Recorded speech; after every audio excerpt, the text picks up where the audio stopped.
কোটার জন্য আমি মুক্তিযুদ্ধ করি নাই।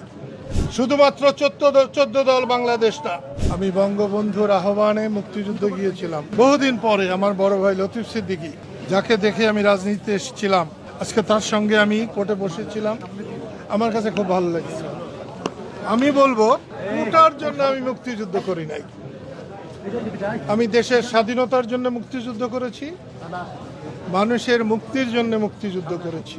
কিন্তু আমি আমার জীবন দশায় যখন শুনলাম আমি কে তুমি কে, রাজাকার রাজাকার, এর আগে আমার মৃত্যু হলে আমি খুশি হতাম। আমরা মুক্তিযোদ্ধাদেরকে সম্মান করতে জানি না।